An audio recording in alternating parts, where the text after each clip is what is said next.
కృష్ణా జిల్లాలో రైతు సేవా కేంద్రాల సిబ్బందిపై మంత్రి కొలుసు పార్థసారథి ఆగ్రహం వ్యక్తం చేశారు. రంగు మారిందనే సాకుతో ధాన్యాన్ని రైతు సేవా కేంద్రాల్లో కొనుగోలు చేయడం లేదని మొవ్వ మండలం కారకంపాడు గ్రామ రైతులు మంత్రికి చెప్పారు. అలాగే ప్రైవేటు వ్యాపారులు రైతుల నుంచి 1200 రూపాయలకే ధాన్యం కొనుగోలు చేసి తరలిస్తున్నారని మంత్రికి వివరించారు. ధాన్యం పరీక్షించే మాయిశ్చరైజర్ యంత్రాన్ని తెప్పించిన మంత్రి ధాన్యాన్ని పరీక్షించారు. ధాన్యం గింజపై పొరలో రంగు మారినప్పటికీ లోపల బియ్యం నాణ్యత బాగానే ఉందని పరీక్షలో వెల్లడైంది. అటుగా వెళుతున్న ప్రైవేటు ధాన్యం లారీలను ఆపి మంత్రి వివరాలు సేకరించారు. 1500 రూపాయలకి ధాన్యం కొనుగోలు చేస్తున్నామని చెబుతున్న ప్రైవేటు వ్యాపారులు రైతులకు 1200 మాత్రమే చెల్లిస్తున్నట్లు తెలిసింది.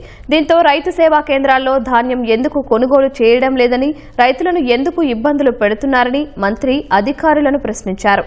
రైతు సేవా కేంద్రం అధికారులు ప్రైవేటు వ్యాపారస్తులు కుమ్మక్కై రైతులను నష్టపరుస్తున్నారని మంత్రి పార్థసారథి ఆగ్రహం వ్యక్తం చేశారు. ఘటనపై ఫోన్లో జిల్లా కలెక్టర్ డిఎంలకు మంత్రి సారథి ఫిర్యాదు చేశారు.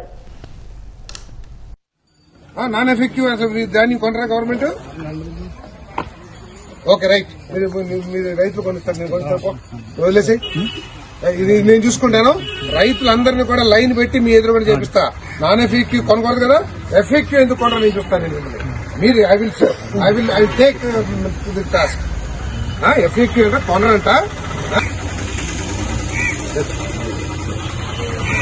ఏంటంటే మాట్లాడేది ఏంటి? మీ డైరెక్షన్ మీద దేంతో కట్ చేశారు మీరు? మిషన్ తో వస్తుందా? ఆర్గానిక్ పార్టికల్స్ వస్తాయి దాంట్లో. ఏం టెక్నికల్ టీం ఇచ్చేది? రైతులు పిచ్చోళ్ళు అయితే మీరు టెక్నికల్ టీములు లేదా పైనుంచి అమెరికా నుంచి కూడా తీసుకొస్తారు మీరు టీముల్ని. 5.5% ఎక్సెస్ డిస్కలరేషన్ ఎంత ఖర్చు చేస్తారు డిఎం గారు?